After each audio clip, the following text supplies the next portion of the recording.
Cuando pensamos en niños, lo que viene a la mente es la idea de inocencia y juegos. Pero, ¿y cuando hablamos de niños que, desde muy temprano, mostraron comportamientos tan aterradores que sobrepasan todo lo que sabemos acerca de la pureza de la infancia? Son casos de jóvenes marcados por la violencia y la maldad, convirtiéndose en protagonistas de tragedias impensables, donde la crueldad parecía estar grabada en sus mentes desde una edad muy temprana. ¿Qué podría haber hecho que un niño fuera capaz de cometer actos tan crueles? Estos son los jóvenes que conocerás hoy.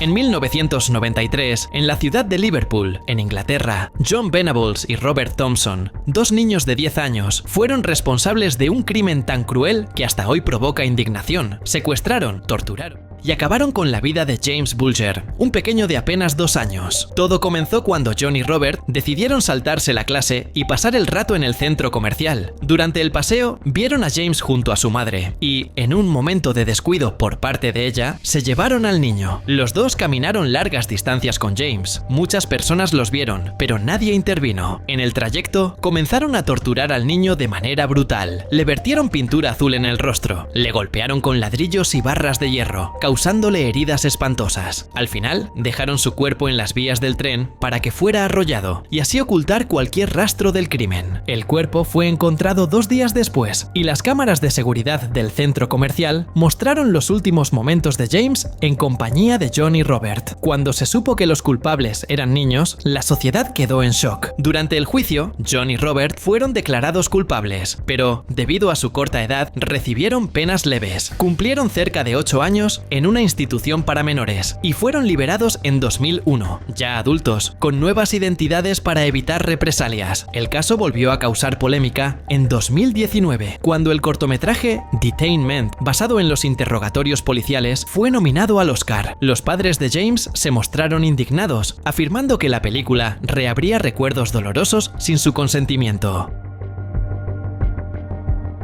Cuando hablamos de niños que cometen crímenes terribles, es difícil no recordar a Mary Bell, una niña que, con apenas 11 años, acabó con la vida de 2 menores, mostrando un comportamiento tan escalofriante que muchos se preguntaron cómo alguien tan joven podía ser tan cruel. La infancia de Mary ya estaba marcada por problemas serios. Su madre, con un historial complicado, la maltrataba constantemente. Mary creció rodeada de abusos, lo que dejó huellas profundas y desde pequeña mostraba señales preocupantes, como hacer daño a animales y amenazar a compañeros de escuela, pero nadie imaginó lo que vendría después. En mayo de 1968, poco antes de cumplir 11 años, Mary y una amiga, Norma Bell, sin parentesco, cometieron su primer crimen: estrangularon a Martin Brown, un niño de apenas 3 años. El caso estremeció a la comunidad, pero había pocas pistas. Tan solo 2 meses después, encontraron sin vida a Brian Howe, de 4 años. Esta vez, el cuerpo del niño mostraba señales de mutilación, incluida una M grabada en la piel, lo cual evidenciaba la frialdad de la asesina. Mientras la policía investigaba, Mary se comportaba de manera sospechosa. Incluso aparecía en los funerales de las víctimas y hacía preguntas provocadoras a los familiares, como si quisiera medir el impacto de los crímenes. En una ocasión, las 2 niñas fueron interrogadas y Mary acabó confesando. Dijo que quitar la vida a las víctimas la hacía sentirse bien. Mary fue condenada por homicidio culposo, mientras Norma fue liberada. Después de pasar 12 años detenida, Mary salió libre a los 23 años. Recibió un nuevo nombre y el derecho a vivir de forma anónima, lejos de la prensa y del juicio público. Incluso colaboró en un libro que exploraba su pasado y las razones detrás de sus actos, algo que generó bastante polémica. Una historia aterradora que involucra a niños.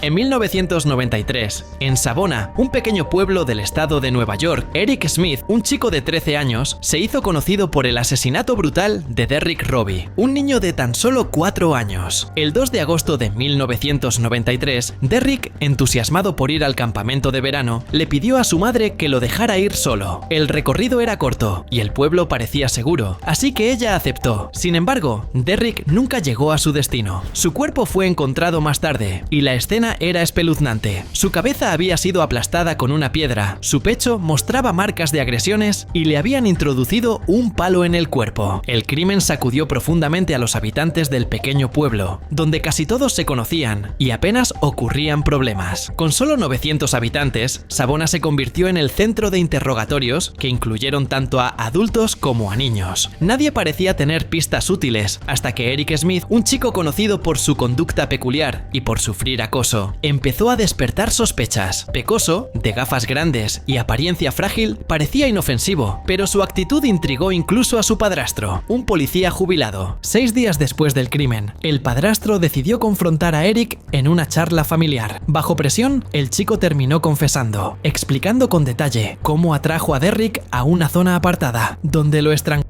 y luego le aplastó la cabeza con una piedra. En el juicio, algunos señalaron trastornos mentales y traumas, mientras que otros resaltaban indicios de crueldad y sadismo. Finalmente, Eric fue sentenciado a cadena perpetua.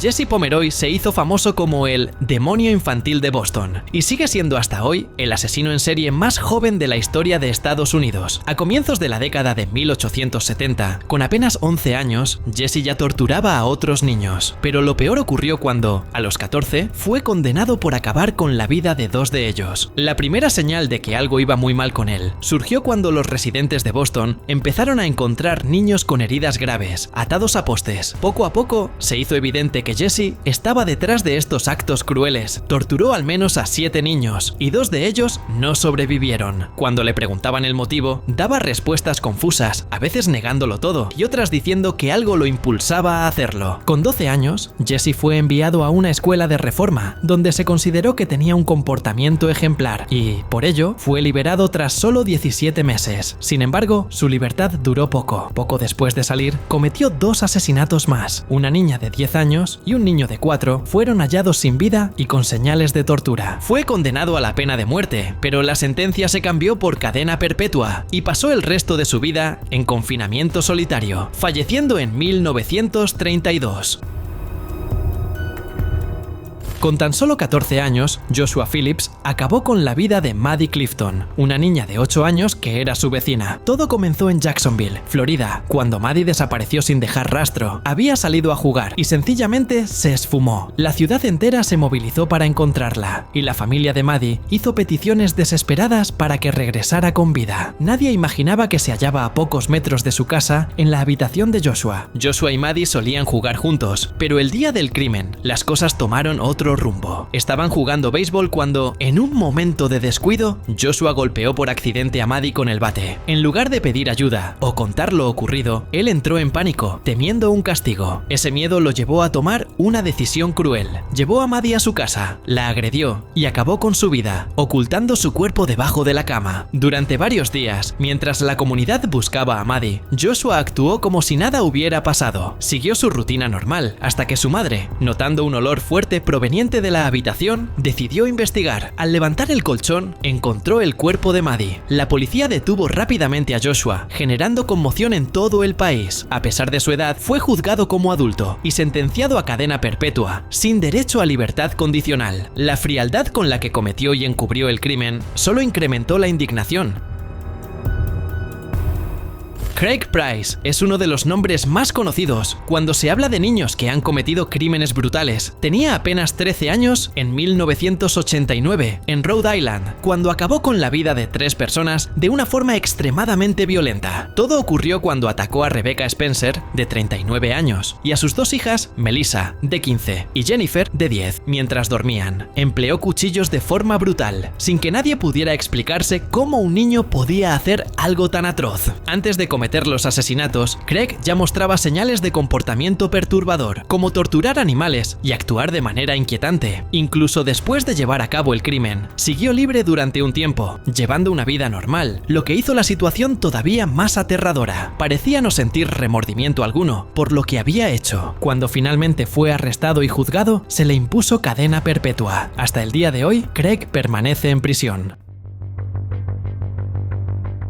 Beverly Allitt fue una enfermera inglesa que se hizo conocida por los crímenes cometidos en la década de 1990 en el Hospital Grantham and Kesteven de Lincolnshire. Comenzó a trabajar allí de forma temporal y poco después ocurrió una ola alarmante de muertes infantiles. Todo sucedió entre febrero y marzo de 1991, en un lapso de apenas 59 días. 4 niños fallecieron de manera repentina y nadie sospechaba que la responsable era la propia enfermera. La primera víctima de Beverly fue un bebé de 7 semanas. Había ingresado con una neumonía leve, pero después de estar bajo el cuidado de Beverly, su estado empeoró de manera inexplicable. El bebé sufrió un paro cardíaco durante la madrugada y cuando llegaron las otras enfermeras, el daño cerebral ya era irreversible. Pese a lo extraño de la muerte, Beverly se mantuvo tranquila, planeando más víctimas. Acabó con la vida de Timothy Hardwick, de 11 años, quien tenía una discapacidad intelectual, y después continuó con Kaylee Desmond, de 1 año, y Claire Peck, de 1 año y 3 meses. Utilizaba inyecciones de potasio, insulina e incluso aire para provocar paros cardíacos en los niños. Las continuas muertes y los supuestos fallos en los equipos hicieron que los médicos empezaran a sospechar. La policía inició una investigación y encontró niveles anormales de potasio en los cuerpos de las víctimas. No pasó mucho tiempo hasta que se descubrió que Beverly era la culpable. Fue detenida y diagnosticada con síndrome de Munchausen, un trastorno psicológico en el que la persona finge o provoca enfermedades para recibir atención. En 1993, a los 23 años, fue condenada por 13 muertes, recibiendo cadena perpetua por los homicidios y los intentos de asesinato. Aún así, podía solicitar libertad condicional, pero solo a partir de 2022, cuando habría cumplido 54 años.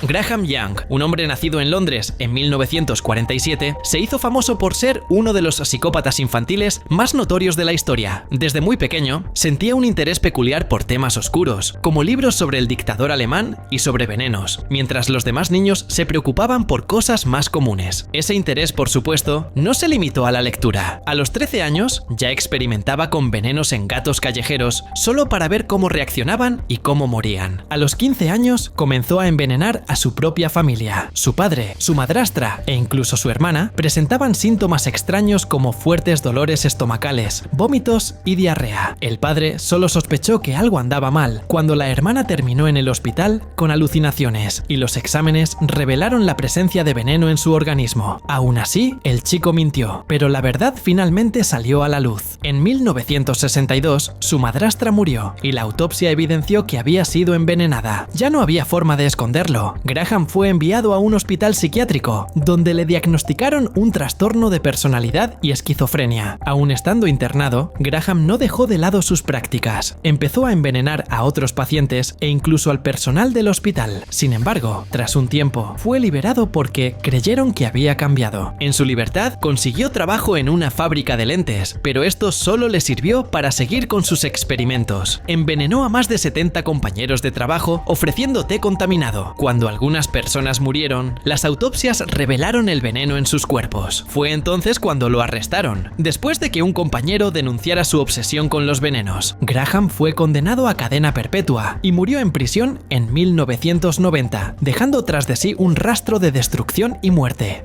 No olvides suscribirte para ver más videos como este.